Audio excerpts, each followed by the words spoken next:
Hello everyone. देखिए आज हम लोग ज्योग्राफी का अपना 6 वाला लेक्चर देखेंगे।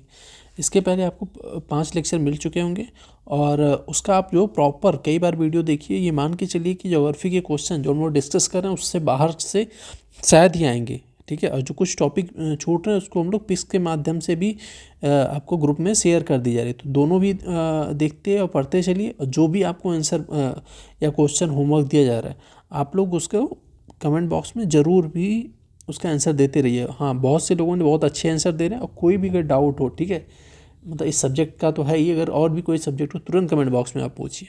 ठीक है, देखिए ये है टेलीग्राम ग्रुप, आप जिसको ज्वाइन कर सकते हैं। ये मैम का वो है इंस्टा ID।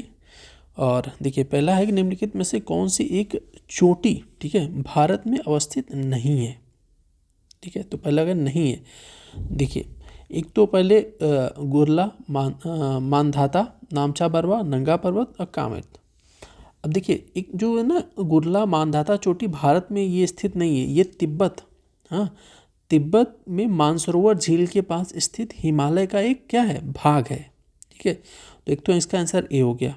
ठीक है, हालांकि इसका आंसर मेन ए ही होगा, लेकिन क्या होता है कई कई बार इसका जो है बी भी लोग मान लेते हैं। ठीक है, क्यों? क्योंकि देखेंगे तो नामचा बरवा जो पर्वत है ना, ये तिब्बत और अरुणाचल प्रदेश के एकदम बॉर्डर पे अवस्थित है। ठीक है, तो आयोग इसको मान लेता है इंडिया में कभी कभी दोनों को। तो ज़्यादातर अगर आपको ये ऑप्शन आए तो सीधे आपको ए ही मानना है। ठीक है, अगर भारत के बाहर कौन सा अवस्थित नहीं, क्योंकि ये कई बार पूछा गया है, तो सीधे ए मानना है आपको। ठीक है, अब देखिए कामेत पर्वत तो आपको पता होगा, कामेत उत्तराखंड के गढ़वाल जिले में है। और नंगा पर्वत कहाँ पे है? ये जम्मू कश्मीर में पाक अधिकृत जो क्षेत्र है वहाँ पे अवस्थित है। तो ध्यान रखिएगा इसको। ठीक है, अब जैसे हम लोगों ने क्या मानसरोवर झील की चर्चा की, तो अब मानसरोवर झील की चर्चा की तुरंत आपको याद है कि भाई अच्छा मानसरोवर झील से कौन कौन सी नदियाँ निकलती हैं। ठीक है, तो ऐसे थोड़ा सा लिंक करके देखिए, टाइम कम है तो थोड़ा सा हमें ज़्यादा मेहनत करनी पड़ेगी PT पास में आने की वजह से। नेक्स्ट क्वेश्चन कह रहे हैं भारत के उत्तर पश्चिमी, ठीक है, इसे इंडिया में उत्तर पश्चिमी विक्षोभ से जाड़े में होने वाली वर्षा की मात्रा क्रमशः कम होती जाती है। ठीक है, तो समझ में आ रहा है ना कि भाई एक तो कह रहा है कि उत्तर पश्चिम, ठीक है, उत्तर पश्चिम से पश्चिमी विक्षोभ से जाड़े में जिसको हम लोग लौटता हुआ मानसून भी कहते हैं, होने वाली वर्षा किधर से कम होती जाती है। ठीक है, अब देखिए ये थोड़ा सा क्या होता है, बस इसमें उसका आंसर हो जाता है बी, कि भारत के उत्तर पश्चिमी मैदान में पश्चिमी विक्षोभ से जाड़े में देखिए वर्षा होती है। पश्चिम से पूर्व के आते समय क्या होती है, वर्षा की मात्रा कम होती जाती है। पश्चिमी विक्षोभ क्या भूमध्य सागर से कहाँ से उत्पन्न होता है पश्चिमी विक्षोभ, ये ज़्यादातर आप देखेंगे तो जो पश्चिमी विक्षोभ होता है ये भूमध्य सागरी जो क्षेत्र है ना वहाँ से उत्पन्न होता है, और भारतीय उपमहाद्वीप में वर्षा करता है। और आपको एक चीज़ और ध्यान रखिएगा, ये भी क्वेश्चन पूछा गया भाई जो लौटता हुआ मानसून है वो भारत के किस राज्यों में सर्वाधिक वर्षा करता है। ठीक है, जाहिर सी बात है, तो इतना मान के चलिए कि भाई वो अपने इधर वाला एरिया तो है नहीं, क्योंकि इधर से दक्षिण पश्चिमी मानसून द्वारा वर्षा होती। तो इधर वाला कौन सा स्टेट है, कौन सा राज्य है जहाँ पे लौटता हुआ या पश्चिमी विक्षोभ द्वारा या कहते हैं जाड़े में सबसे ज़्यादा वर्षा होती है। ठीक है, तो आप कमेंट बॉक्स में इसको बता दीजिएगा। निम्नलिखित, अब नेक्स्ट क्वेश्चन है कि निम्नलिखित में से किस नदी के ऊपर, ठीक है, निम्नलिखित में से किस नदी के ऊपर मार्ग में मीठा जल का परंतु निचले भाग में खारा जल प्रवाहित होता है। ठीक है, कह रहा है कि कोई कौन सी ऐसी नदी है कि जिसमें ऊपरी भाग में मीठा और लास्ट में निचले भाग में खारा जल मिलता है। तो इसमें कहना है कि बराक, घग्गर, लूनी, उपयुक्त में से कोई नहीं। देखिए लूनी नदी के ऊपरी भागों में मीठा जल तथा नीचे भाग में खारा जल मिलता है। ठीक है, अब लूनी अगर देखेंगे तो राजस्थान के अजमेर जिले के दक्षिण पश्चिम में अरावली श्रेणी में स्थित एक नाग पर्वत से निकलती है, नंगा नहीं, नाग पर्वत से निकलती है, ध्यान रखिएगा। और क्या होती है, ये बहती हुई कच्छ का जो रन है, ठीक है, यहाँ पे क्या होती है, ये विलुप्त हो जाती है। ठीक है, और जब ये नाग पहाड़ियों से उत्पन्न होती है तो ये वहाँ पे बाड़मेर तक क्या होती है, ये देखेंगे तो मीठा जल वहाँ तक मिलता है इसका। फिर इसके बाद एक बाड़मेर या उसको बालतोरा भी कहते हैं, तो वहाँ से पहुँचते पहुँचते इसका जल फिर लास्ट में क्या होता है, खारा हो जाता है। ठीक है, तो आपको यहाँ पे एक पूरी नदी ट्रिब्यूटरी हम लोगों ने देख लिया किसकी, लूनी नदी की। ठीक है, अब लूनी से संबंधित क्वेश्चन आए तो हो सकता है कई बार पूछ ले कि कौन सी ऐसी नदी है जो कच्छ के रण में विलुप्त हो जाती है? तो लूनी है, ठीक है। और ध्यान रखिएगा क्वेश्चन लूनी इम्पॉर्टेंट है। अब देखिए मोरीबंद जो डेल्टा निम्नलिखित में से किस डेल्टा का एक उप विभाग है? ठीक है, पहला Krishna Godavari delta, Mahanadi delta, Bengal delta, Kaveri delta. तो देखिए इसका आंसर होगा कि बंगाल डेल्टा को दो भागों में अगर विभाजित करेंगे तो एक पश्चिमी और पूर्वी होगा, ठीक है। और पश्चिमी डेल्टा में जो पश्चिमी डेल्टा है ना, इसको जो है एक मतलब ज्योग्राफी के वैज्ञानिक थे, इन्होंने, इनका नाम था प्रोफेसर बागची।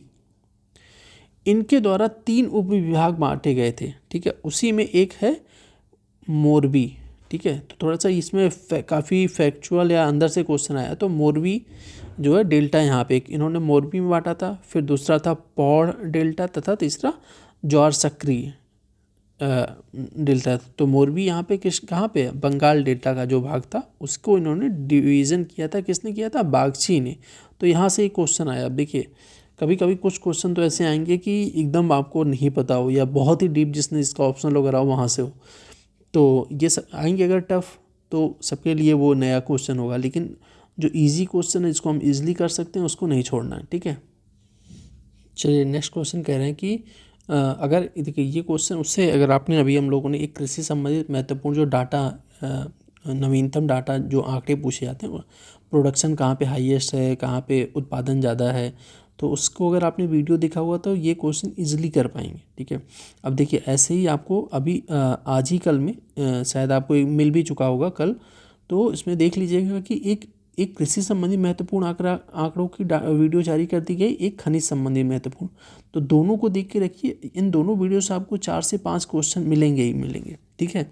एक तो डायरेक्ट कुछ क्वेश्चन, कुछ इनडायरेक्ट, जैसे ये ज्योग्राफी और उत्पादन से दोनों से लिंक करके भी क्वेश्चन आएंगे। जैसे कह रहा है कि उत्तर प्रदेश में गन्ने तथा चीनी का उत्पादन महाराष्ट्र से अधिक है, ठीक है, परंतु उत्पादकता कम है।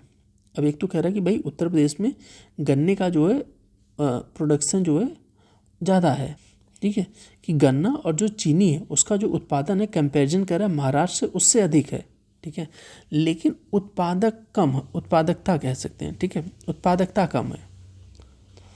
मतलब कि जो महाराष्ट्र है वहाँ से यूपी में गन्ना और चीनी ज़्यादा होती लेकिन उत्पादकता कम है। उत्पादकता मतलब ये होता है कि मान लीजिए कि प्रति हेक्टेयर क्षेत्र में कितना चीनी पैदा हो रही है, गन्ना का उत्पादन हो रहा है। हमारे यहाँ उत्तर प्रदेश में हो सकता है कि गन्ने का एरिया बड़ा हो, ठीक है, एरिया बड़ा होने की वजह से ज़्यादा उत्पादन हो रहा हो गन्ना और चीनी का, तो यहाँ पर इसकी बात कर रही है, ठीक है। तो जनरल सा स्टेटमेंट ये तो सही है। अब कह रहा है कि महाराष्ट्र में अधिकांश चीनी मिलें सहकारी क्षेत्र की हैं, ठीक है। अब देखिए क्योंकि अब इसका उत्पादकता कम होने में या फिर गन्ना अधिक होने में इसका कोई रीजन लिंक नज़र आ रहा है? इसमें तो कह रहा है कि भाई सरकारी मिले, इसमें कह रहा है कि किस क्षेत्र की, मतलब निजी क्षेत्र या प्राइवेट क्षेत्र या सहकारी क्षेत्र, कहाँ की चीनी मिले हैं उसकी बात कर रहा है। तो स्टेटमेंट दोनों सही लेकिन व्याख्या नहीं कर रहा है, ठीक है। तो इसका आंसर हो जाएगा बी, ठीक है, बी आंसर सही हो जाएगा इसका। कि दो एक मतलब एक दो दोनों सही लेकिन व्याख्या नहीं कर रहा। चलिए यहाँ पे देखिए, यहाँ पे कह रहे हैं कि निम्नलिखित घटनाओं पर विचार करना है। सिंपल सी चीज़ है कि इसमें कह रहे हैं कि पृथ्वी की जैसे उत्पत्ति हुई ना, तो उस आधार पे बोलना कि पहले कि भाई सरीसृप पैदा हुए या मोलस्क हुए या कवक वाले, तो कीट वाला, उनको क्रम वाइज बैठाना है। देखिए पृथ्वी की उद्विकास के आधार पर देखेंगे पहले क्या थे, कवच वाले जीव, ठीक है, इसको क्या संघ मोलस्का ये बोल देते हैं। फिर क्या है, फिर देखेंगे कीट आए, ठीक है, फिर सरीसृप आए, ठीक है, फिर लास्ट में सबसे स्तनधारी आए। तो इसका आंसर क्या होगा? इसका आंसर हो जाएगा इस हिसाब से हमारा सी, ठीक है। पहले कवक वाले जीव, फिर दो, मतलब फिर पहला कवक वाले जीव आए, फिर कीट आए, फिर सरीसृप आए, लास्ट में स्तनधारी है, ठीक है। अब देखिए सबसे स्थिर पारिस्थितिकी तंत्र कौन सा माना जाता है?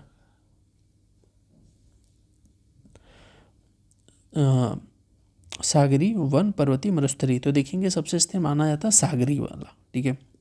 अब देखिए इसका तो ये हम लोगों ने डिस्कस कर चुका है, इसका लोगों ने बहुत शानदार तरीके से आंसर दिया था। और नेक्स्ट क्वेश्चन देखिए, वनस्पत जलवायु का सही सूचक किसने कोपेन की थ्योरी के अनुसार निकाला जाता है? तो इसका जो है बी आंसर होगा। कोपेन ने लगभग 1874 में जो इन्होंने विश्व को कितने 5 वनस्पति क्षेत्रों में विभाजित किया था, ठीक है। तो उसी तरह निकाला जाता। अब देखिए ये क्वेश्चन हम लोग डिस्कस कर चुके हैं, लेकिन इसको डालने का ये मतलब था कि एक अभी आपको हम लोगों ने कल जो है एक टेलीग्राम पे एक फ़ोटो शेयर की गई है, कहाँ पे कौन सा घास के मैदान पाए जाते हैं, ठीक है। बस आपको क्या करना है कि वो आई थिंक 7-8 घास के मैदान हैं, ठीक है। जैसे उसमें हम लोगों ने बता देते हैं कौन कौन सा उसमें हम लोगों ने डिस्कस किया है। तो उसमें हम लोगों ने बेसिकली देखेंगे तो जैसे लानूज हो गया, पम्पास हो गया, प्रेरी, वेल्ड, ठीक है, सेल्वॉस। तो ऐसे करके 7-8 जो घास के मैदान है, ठीक है, घास के मैदान से क्वेश्चन आता है। और जो वहाँ पे पिक शेयर की गई ना, उसको आप नोट करके या कहीं सेव करके वो पेज पे जहाँ पे एक शॉर्ट नोट्स बना रहे हो उसको 10 बार रट जाइए। क्यों? क्योंकि इसको क्या होगा कि सीधे देखिए इस तरीके से सीधे क्वेश्चन या तो घास के मैदान वाले आएंगे, या तो आपको क्या होगा, या तो मैच दी फॉलोइंग में आएंगे। पंपास कहाँ पे है, किस चीज़ का है? तो भाई पंपास आपको पता होना चाहिए कि अर्जेंटीना, ब्राज़ील में, सेल्वास अमेजन बेसिन में पाए जाते हैं। तो ऐसे करके क्वेश्चन आएंगे और उससे बाहर नहीं आएंगे। घास के मैदान से क्वेश्चन जो आएंगे, जो उसमें 7-8 हम लोगों ने पिक शेयर की, उसके बाहर नहीं आएंगे। तो उसको ज़रूर से रट डालिए, ठीक है। देखिए निम्न पंपास घास के मैदान कहाँ पे? तो पंपास इसका क्या होगा? इसका आंसर हम लोग अर्जेंटीना। क्यों? अर्जेंटीना, ब्राज़ील और उरुग्वे में जो घास के मैदान होते हैं उनको पंपास बोलते हैं, ठीक है। अब देखिए यहाँ पे है कि भाई मरुस्थल और देश कहाँ पे कौन सा मतलब मरुस्थल है कौन सा देश। अब देखिए इसमें एक सुमेलित नहीं है पूछ रहे हैं, ठीक है। अब इसमें देखिए सोनोरन संयुक्त राज्य अमेरिका में, तकलामकान थोड़ा सा याद रखिए, तकलामकान कई बार पूछा गया, इंपॉर्टेंट है। तो चाइना में, कराकोरम कहाँ पे है? तुर्कमेनिस्तान में, ये भी सही। गिब्सन जो है ब्राज़ील में नहीं होगी, ऑस्ट्रेलिया में है, ठीक है। देखिए इस वीडियो को बस आज हम लोग इतना ही रखेंगे और कोशिश करिए कि जो क्वेश्चन पूछा जा रहा है उसको बताइए। छोटी सी आज सबसे वीडियो रहेगी। क्यों? क्योंकि इसके बाद जो कुछ राजधानी है, कैपिटल वाला है, तो मिडिल ईस्ट के जितनी भी मतलब देश हैं उनसे संबंधित जो कैपिटल है, आज उसको शाम तक आपको या आपको ग्रुप में शेयर कर दी गई है, ठीक है। तो उसको एक बार थोड़ा सा रट डालिए फिर, क्योंकि इससे क्या होगा कि और भी 2-3 जैसे पंपास वाला हम लोग घास के मैदान और 3-4 पिक्स और भेज दी गई हैं, ठीक है। तो आप इसको रट डालिए, अगला क्वेश्चन उसी के बेस पे, उसी पिक्चर के बेस पे होगा। और अगर आपने उसका रट डाला या याद कर लिया, तो आप जितनी भी स्टेट पीसीएस यूपी में PYQ पूछे गए देखिएगा, उस पिक्चर से या उस डिस्कशन से बाहर क्वेश्चन नहीं आए। टेसरे या कहीं कुछ लगा रहे होंगे या कहीं क्वेश्चन देखेंगे तो ये मान के चलिए उससे बाहर नहीं आएंगे, ठीक है। तो जो भी शेयर किया जा रहा है आप उसको जो है ज़रूर याद रखिए वो, क्योंकि बस पीटी के इंपॉर्टेंट जो भी 2024 में है उसी को ध्यान में रखते हुए ये शेयर की जा रही है, ठीक है। चलिए मिलते हैं नेक्स्ट लेक्चर में, तब तक के लिए धन्यवाद।